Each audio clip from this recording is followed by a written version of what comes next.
Hello everybody. Last લેક્ચરમાં આપણે એસી જનરેટરના સિદ્ધાંતની એની રચના અને એમાં ઉદ્ભવતા પ્રેરિત ઈએમએફના સૂત્રની આપણે ચર્ચા કરી. આજે આપણે એના ઉપર આધારિત જે દાખલાઓ છે એની આપણે ચર્ચા કરીએ. સૌપ્રથમ આપણે ઉદાહરણ નંબર 6.11ની વાત કરીએ. કમલા એક સ્થિર સાયકલને પેડલ મારે છે. આ સાયકલના પેડલ્સ 100 આટાઓ અને 0.10 મીટર સ્ક્વેર ક્ષેત્રફળ ધરાવતા ગૂંચળા સાથે જોડાયેલા છે.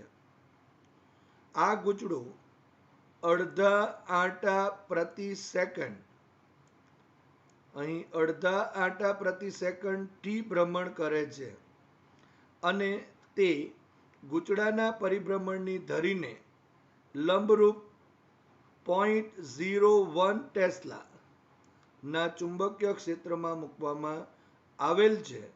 તો આ ગૂંચળામાં પેદા થતો મહત્તમ વોલ્ટેજ શું હશે? તો સૌપ્રથમ આપણને જે આપેલ જે માહિતી છે એને અહીં લખી દઈએ. તો અહીં તમે જોઈ શકો છો ન્યૂ, આપણે આગળ બી ચર્ચા કરી છે, એને આપણે સ્મોલ એફ વડે બી દર્શાવી શકાય, આવૃત્તિ આપેલ છે. અહીં તમે જોઈ શકો છો અડધા આંટા પ્રતિ સેકન્ડ, એનો મતલબ આવૃત્તિ છે. આપણે જાણીએ છીએ કે એક સેકન્ડમાં થતા ડોલનોની સંખ્યા, પરિભ્રમણોની સંખ્યાને આપણે આવૃત્તિ કહીએ છીએ. તો અહીં પરિભ્રમણ છે માટે અડધા આંટા પ્રતિ સેકન્ડ, એટલે કે એક સેકન્ડમાં અડધો આંટો અહીં ભરે છે માટે અહીં આવૃત્તિ 0.5 હર્ટ્ઝ થશે. આંટાઓની સંખ્યા 100 આપેલ છે. અહીં 0.1 મીટર સ્ક્વેર ક્ષેત્રફળ ધરાવતું ગૂંચળું છે અને અહીં જે ચુંબકીય ક્ષેત્ર છે એ 0.01 ટેસ્લા જેટલું છે. માટે મહત્તમ વોલ્ટેજ જો શોધવો હોય તો આપણે જે ગૂંચળું છે એ ગૂંચળામાં ઉદ્ભવતું પ્રેરિત ઈએમએફનું સૂત્ર ભણી ગયા અને એ છે epsilon is equal two NAB omega into sine omega T. અહીં મહત્તમ વોલ્ટેજ માંગેલ છે અને તેથી sign omega T is equal to 1 થવું જોઈએ. હવે જો sign omega T is equal to 1 હોય તો આપણે એપ્સાઇલોનને એપ્સાઇલોન મેક્સિમમ લખી શકાય. માટે epsilon maximum is equal two NAB omega, જ્યાં ઓમેગા ઇઝ ઇક્વલ ટુ આપણે 2 ન્યૂ અથવા તો એફ લખી શકાય. માટે epsilon maximum is equal two NAB અહીં 2 ન્યૂ થશે. હવે આ આપેલ બધી જ કિંમતો છે એ કિંમતોને અહીં મૂકી દઈએ. N is equal to 100, A is equal to 0.1 metre square, B is equal to 0.01 tesla, અહીં 2, પાઈની કિંમત 3.14 અને ન્યૂ આવૃત્તિ F is equal to 0.5 hertz થશે. માટે અહીં epsilon maximum is equal to 100 into 0.1 into 0.01 into 2 into 3.14 into 0.5 થશે.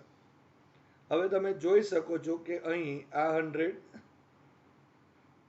અહીંથી કેન્સલ આઉટ થઈ જશે, આ 100 અહીંથી કેન્સલ આઉટ થઈ જશે. હવે 5 ઇન્ટુ 2 ઇઝ ઇક્વલ ટુ 1 થશે, એટલે કે 1.0 થશે અને અહીં 3.14 ઇન્ટુ 0.1 કરીએ તો અહીં 0.314 થશે. માટે epsilon maximum is equal two 0.314 volt થયું. તો આમ ગૂંચળામાં પેદા થતો મહત્તમ વોલ્ટેજ એ 0.314 વોલ્ટ જેટલો હશે.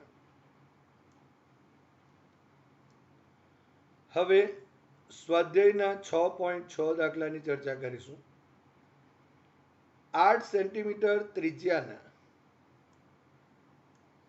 અને 20 આંટાવાળા ગૂંચળાને તેના ઉર્ધ્વ વ્યાસને અનુલક્ષીને 3 × 10⁻² ટેસ્લા મૂલ્યના એક સમાન સમક્ષિતિજ ચુંબકીય ક્ષેત્રમાં 50 રેડિયન પર સેકન્ડની કોણીય ઝડપથી ઘુમાવવામાં આવે છે, એટલે કે ભ્રમણ કરાવવામાં આવે છે.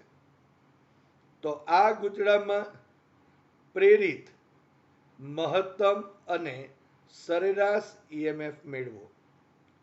જો આ ગૂંચળું 10 ઓહ્મના અવરોધનો એક બંધ ગાળો રચે તો ગૂંચળામાંના પ્રવાહના મહત્તમ મૂલ્યની ગણતરી પણ કરો.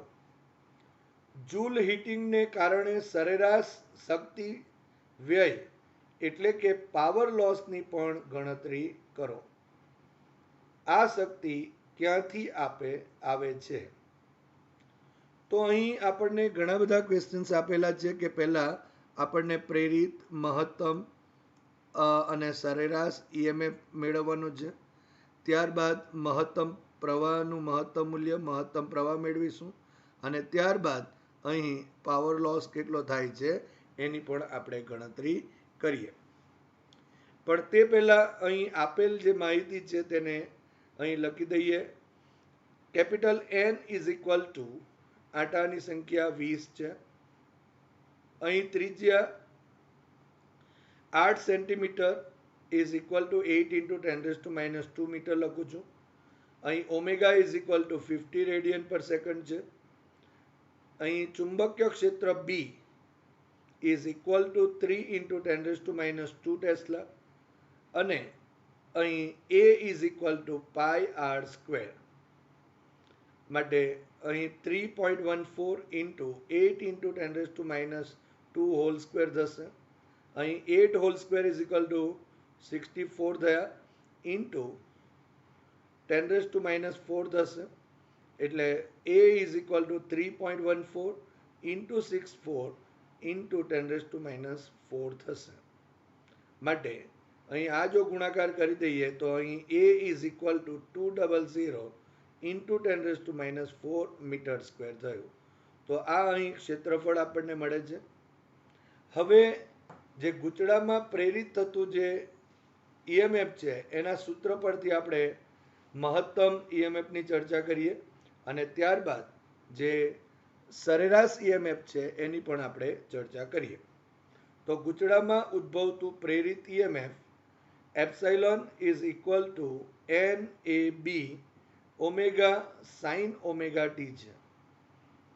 હવે આગળ વાત કરી તે પ્રમાણે sine omega t is equal to 1 થાય તો એપ્સાઇલોન જે છે તે મેક્સિમમ બને. એટલે કે epsilon is equal to epsilon maximum થાય.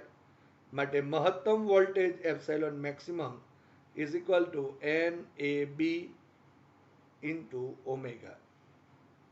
આ બધી કિંમતો અહીં મૂકી દઈએ તો epsilon maximum is equal to અહીં 20 n બરાબર 20, A is equal to 200 into 10⁻⁴ into B is equal to 3 into 10⁻² અને into omega is equal to 50. માટે તમે જોઈ શકો છો અહીં આ એક 0 છે, અહીં 2 0 છે અને આ એક 0 છે. તો આ 1, આ 2 અને આ 2 બીજા એટલે 3 અને 1 4. તો અહીં 10⁴ થશે અને અહીં 10⁻⁴ આપેલ છે માટે એ કેન્સલ આઉટ થશે. માટે અહીં તમે જોઈ શકો છો 2 × 3 × 5 ઇઝ ઇક્વલ ટુ 60 થયા. અહીં 60 થશે ઇન્ટુ આ 2 થશે. એટલે કે 2 × 2 × 3 × 5 ઇઝ ઇક્વલ ટુ 60. અહીં 5 તાલી 15 થયા. 15 અને 4 નો ગુણાકાર કરીએ તો 60 થશે ઇન્ટુ 10⁻² થયા. માટે epsilon maximum is equal to અહીં 0.60 વોલ્ટ થયા. તો આ પહેલો આન્સર મળે છે. હવે સરેરાશ EMFની ચર્ચા કરીએ. હવે એક આવર્તકાળ પરના વોલ્ટેજના સરેરાશ મૂલ્ય માટે એને આપણે વી એવરેજ લખીશું ઇઝ ઇક્વલ ટુ એને લેસ દેન અને ગ્રેટર દેનની વચ્ચે પણ આપણે લખી શકાય is equal to 1/t integration 0 to t v into dt થશે. અહીં એપ્સાઇલોન ઇઝ ઇક્વલ ટુ આપણે વી લખી શકાય વોલ્ટેજ અને is equal to N A B omega into sine omega T માટે વીનો સરેરાશ is equal to 1/t integration 0 to t N A આ વીની કિંમત આપણે મૂકી દઈએ છીએ N A B omega sine omega T into DT થશે. સો ઇઝ ઇક્વલ ટુ અહીં એન એ બી ઓમેગા અહીં અચળ છે માટે કોમન લઈ લઈએ N A B omega divided by T integration 0 to t sign omega T into DT. હવે આ જે સાઇન ઓમેગા ટી છે એનું આપણે સંકલન કરીએ તો એ સંકલન માઇનસ કોસ ઓમેગા ટી આવશે અને હવે આ જે પદ છે અહીં ઓમેગા ટી એનું આપણે વિકલન કરવું પડે અને આ જે વિકલન આવે અહીં એ જે વિકલન છે એ વિકલન ઓમેગા ટી નું વિકલન કરવું પડે એ અહીં ઓમેગા જેટલું થશે જેને આપણે છેદમાં લખવાનું હોય છે માટે અહીં સાઇન ઓમેગા ટી નું જે સંકલન થયું એ minus cos omega T divided by omega અને લિમિટ અહીં અપર લિમિટ ટી જેટલી છે અને લોઅર લિમિટ 0 છે. હવે આ જે લિમિટ છે તે અંદર મૂકી દઈએ તો વીનો સરેરાશ ઇઝ ઇક્વલ ટુ અહીં N A B omega divided by T અને મોટા કૌંસમાં અહીં minus cos omega capital T upper limit પહેલાં મૂકીએ છીએ ડિવાઇડેડ બાય ઓમેગા પ્લસ કારણ કે અહીં માઇનસ છે અને બીજું એક માઇનસ અહીંયા હોય છે માટે માઇનસ માઇનસ પ્લસ થશે અને કોસ 0 ડિવાઇડેડ બાય ઓમેગા.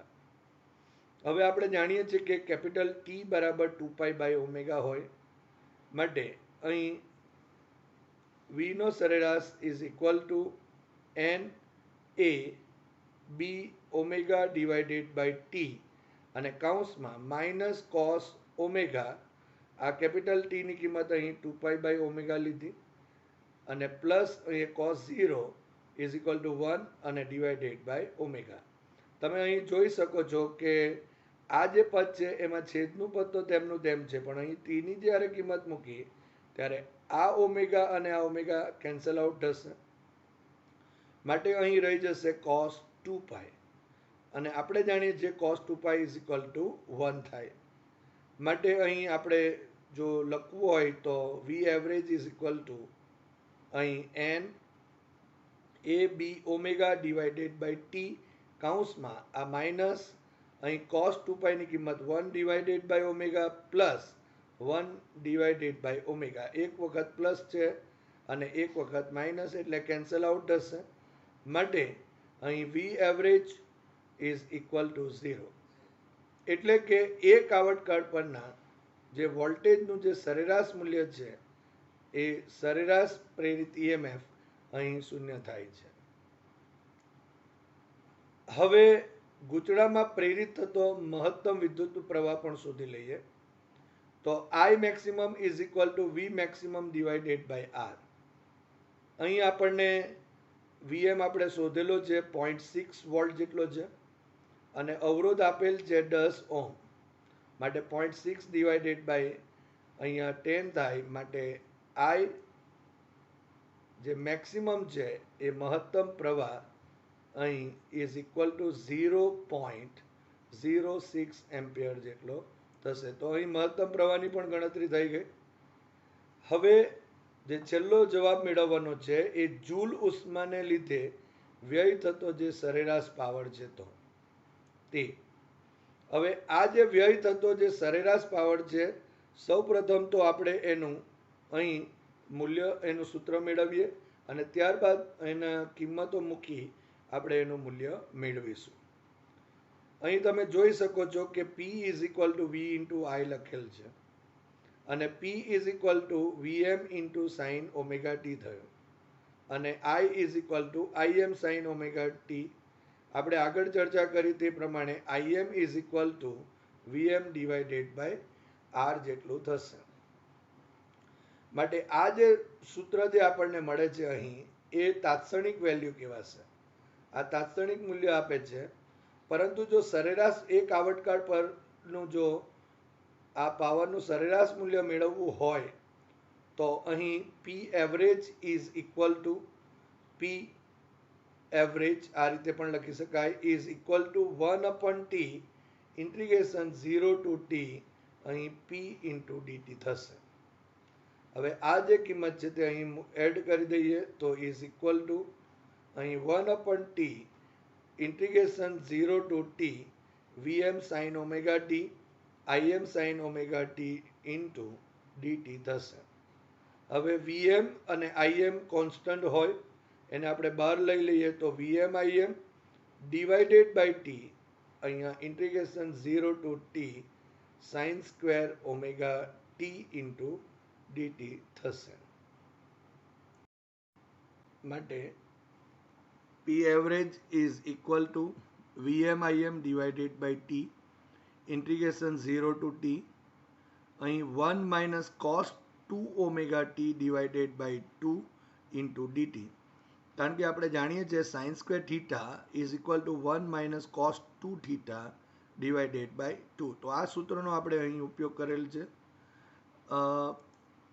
માટે P average is equal to VM IM divided by 2 આ 2 છે તેને આગળ લઈ લીધું આપણે 2t અને બ્રેકેટમાં સેપરેટ કરી દઈએ integration 0 to t into dt લખીએ minus 0 integration 0 to t cos 2 omega t into dt.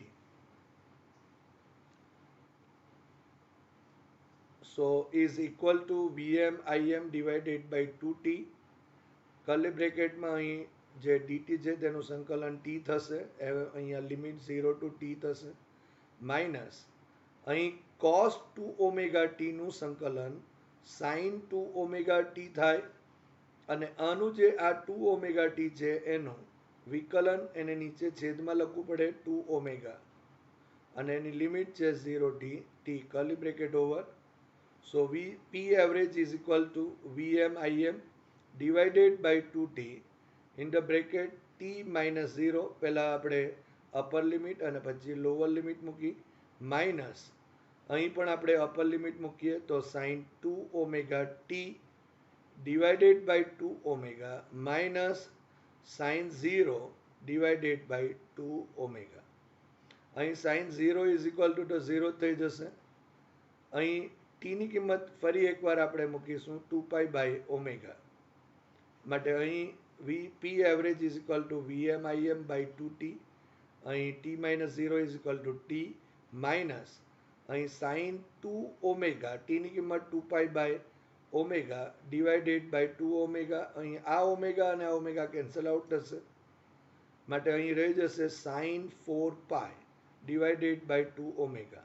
પરંતુ sin 4 ઇઝ ઇક્વલ ટુ 0 થાય માટે આ પદ બી અહીં 0 થઈ જશે માટે રહી જશે અહીં t માઇનસ 0 માટે P average is equal to VM IM divided by 2t into t minus 0 માટે અહીં P average is equal to VM IM divided by 2t અને અંશમાં અહીં ઇન્ટુ t આ t અને t કેન્સલ આઉટ થયા માટે P average is equal to VM IM divided by 2 થશે. તો આમ આપણે જે P સરેરાશ જે પાવર છે એનું સૂત્ર અહીં મળેલ છે.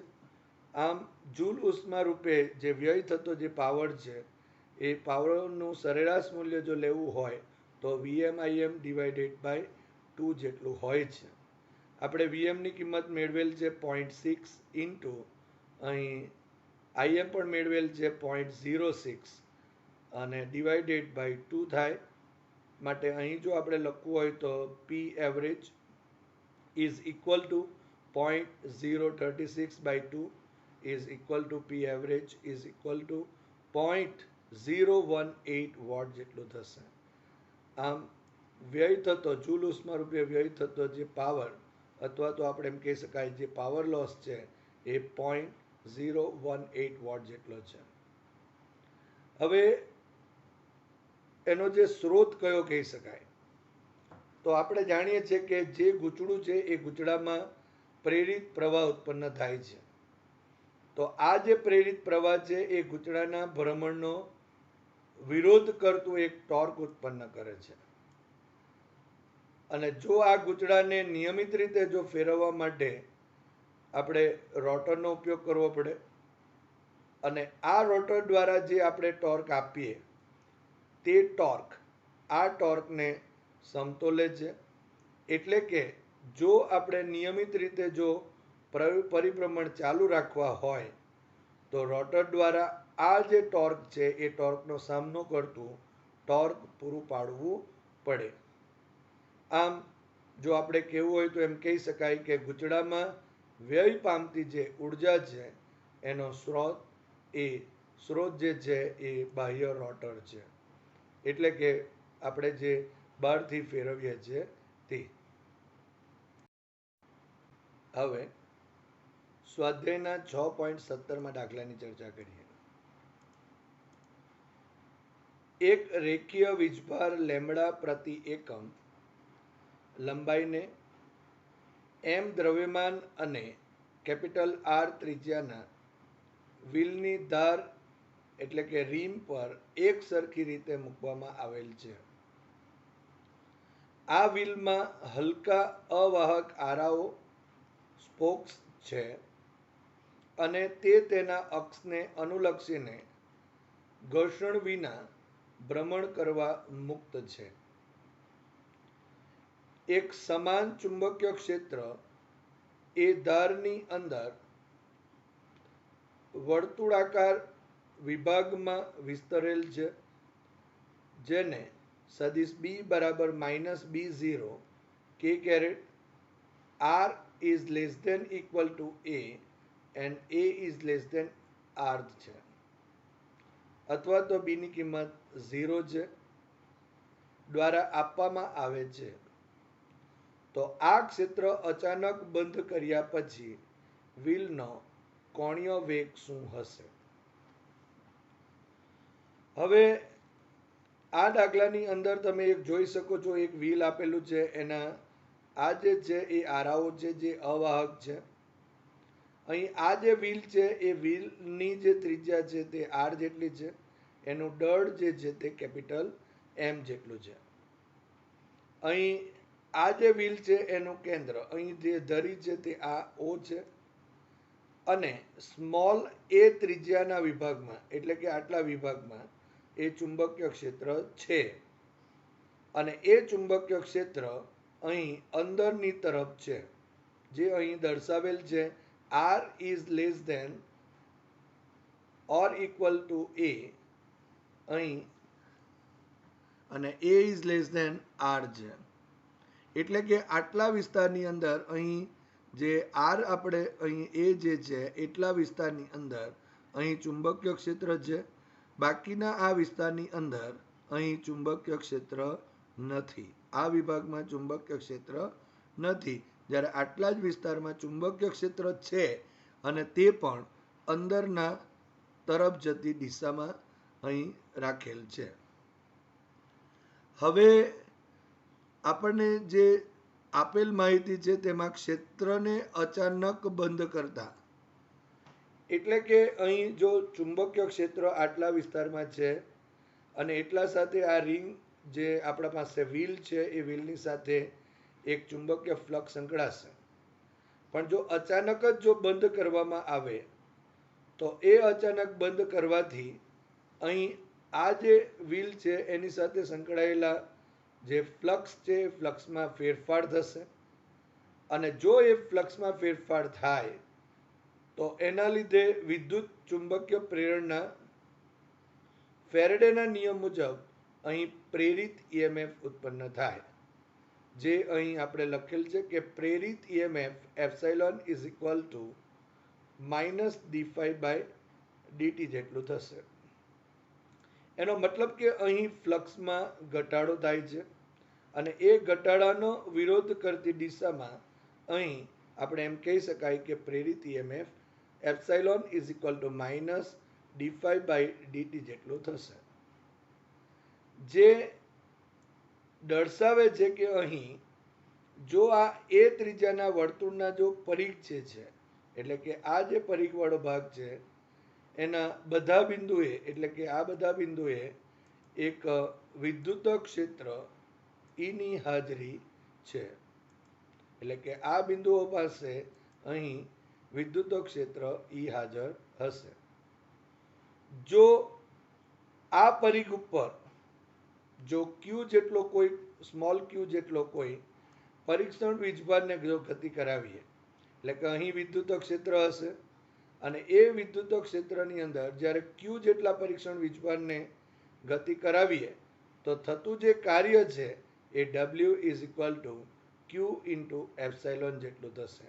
અહીં પ્રેરિત ઈએમએફ એ વોલ્ટેજ હશે, માટે અહીં જોઈ શકાય W is equal to Q into V સૂત્ર પરથી અહીં એ વીજભારને ગતિ કરાવવા માટે એક કાર્ય કરવું પડે, જે અહીં W is equal to Q into epsilon જેટલું હશે. જે પ્રેરિત ઈએમએફના લીધે ઉદ્ભવતું જે ઈએમએફ છે એ ઈએમએફના લીધે અહીં આ W is equal to Q into epsilon જેટલું કાર્ય થશે. પણ જો ધારો કે અહીં ઉદ્ભવતું જે વિદ્યુત ક્ષેત્ર છે એ વિદ્યુત ક્ષેત્રને લીધે જો ક્યુ વીજભારને એક પરિભ્રમણ એટલે કે એક ચક્ર પૂર્ણ કરવા માટે ફેરવવામાં આવે તો એને કરવું પડતું જે કાર્ય એ અહીં W is equal to f into પરિઘ જેટલું હશે. માટે ડબલ્યુ ઇઝ ઇક્વલ ટુ અહીં જે વિદ્યુત ક્ષેત્રના લીધે ક્યુ પર લાગતું બળ એટલે ક્યુઈ ઇન્ટુ પરિઘ એટલે અહીં 2πa જેટલું થશે, જે અહીં આપણે લખેલ છે. આમ જો આ જે બંને જે કાર્ય છે એટલે કે આ જે પ્રેરિત ઈએમએફને લીધે જે વીજભાર ક્યુ પર કરવું પડતું કાર્ય થતું જે કાર્ય છે તે અને અહીં વીજભાર પર એક ચક્ર પૂર્ણ કરવા માટે પરિઘ પર એક ચક્ર પૂર્ણ કરવા માટે કરવું પડતું કાર્ય અહીં સમાન હશે. અને માટે જો આ સમીકરણ 1 અને 2 ને સરખાવીએ તો અહીં આપણને Q epsilon is equal to Q E into 2πa મળશે. માટે સમીકરણ 1 અને 2 પરથી Q into epsilon is equal to Q E into 2πa. અહીં ક્યુ અને આ ક્યુ કેન્સલ આઉટ થશે, માટે epsilon is equal two E into 2πa જેટલું થશે. હવે ઈને જો સૂત્ર કરતા કરી નાખીએ તો અહીં એપ્સાઇલોન ડિવાઇડેડ બાય 2πa થશે. હવે એપ્સાઇલોનની કિંમત આપણે જો મૂકવી હોય તો ફેરેડેના નિયમ પ્રમાણે epsilon is equal to minus ડી5 બાય ડીટી અને phi is equal to A into B થશે. હવે ચુંબકીય ક્ષેત્ર માત્ર ને માત્ર અહીં આ પાઈ એ સ્ક્વેર વિસ્તારમાં જ છે અને તેથી અહીં પાઈ એ સ્ક્વેર વિસ્તારમાં જ હોવાથી અહીં એ ઇઝ ઇક્વલ ટુ આપણે પાઈ એ સ્ક્વેર જેટલું લઈ શકાય. અને જો ધારો કે અહીં જો ફાઈનું વિકલન કરીએ તો ડી5 by DT is equal to pi A square into DB by DT લખી શકાય. તો આ બધી કિંમતો અહીં એડ કરી દઈએ તો E is equal to epsilon by 2πa. એપ્સાઇલોનની કિંમત અહીં માઇનસ ડી5 બાય ડીટી થશે અને અહીં 1/2πa તો તેમનું તેમ રહેશે.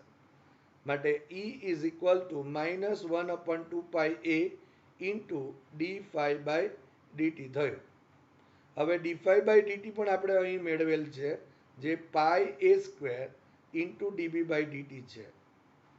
એટલે કે અહીં E is equal to -1/2 pi a into pi a square into dB by dt થયું.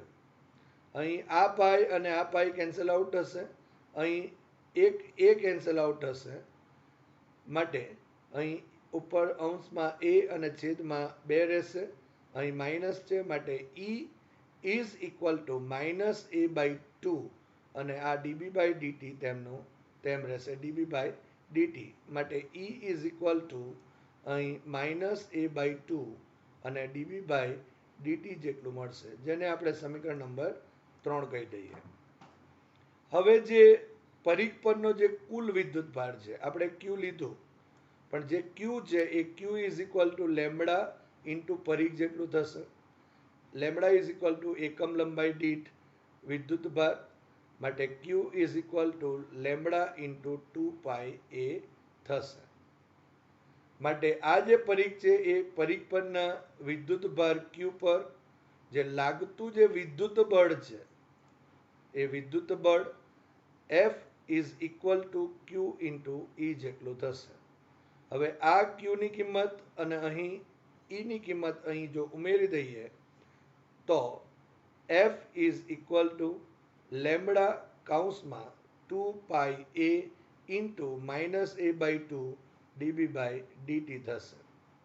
એટલે કે અહીં આ 2 અને આ 2 કેન્સલ આઉટ કરીએ તો અહીં અને a સ્ક્વેર થશે, માટે અહીં લખી શકાશે આ માઇનસ છે એટલે લેમ્બડા એટલે પાઈ અને અહીંયા a સ્ક્વેર થશે અને dB બાય dt તો છે તેમનું તેમ થાય.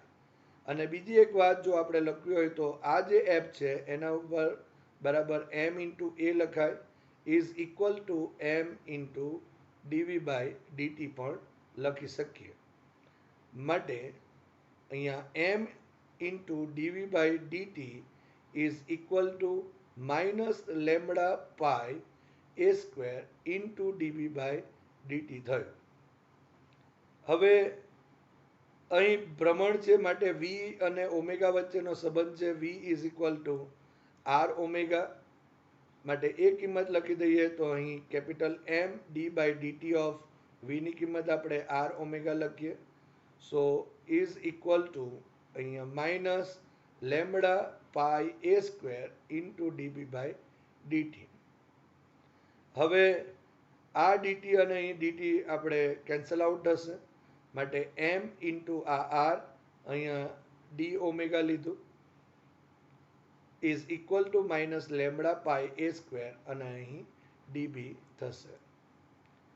માટે d ઓમેગા આ mr છે એને આ તરફ જમણી બાજુ છેદમાં લખી દઈએ.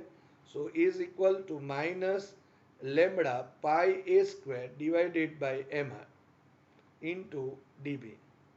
હવે જો કોણીય જો ઝડપ અથવા વેગ શોધવું હોય તો omega is equal two integration of D omega કરવું પડે. માટે ઓમેગા ઇઝ ઇક્વલ ટુ અહીં ડીબી ચલ છે માટે અહીં B0 શરૂઆતમાં એનો જે ચુંબકીય ક્ષેત્ર છે એ B0 છે અને અચાનક બંધ કરી દઈએ એટલે 0 છે, માટે B0 થી આપણે 0 સુધીનું એનું સંકલન કરીએ તો minus lambda pi a square divided by capital MR into DB. પણ આ પદ અચળ છે માટે એને બહાર લઈ લઈશું તો અહીં minus lambda pi a square divided by MR integration B0 થી 0 અહીં ડીબી. માટે omega is equal to minus lambda pi a square divided by MR અહીં બી ડીબીનું સંકલન બી થશે B0 થી 0 સુધીનું. માટે minus lambda pi a square divided by MR અહીં 0 અપર લિમિટ અને લોઅર લિમિટ આપણે B0 લખીએ તો માઇનસ B0, માટે અહીં માઇનસ માઇનસ અહીં પ્લસ થશે, માટે omega is equal to lambda pi a square B0 divided by MR થશે.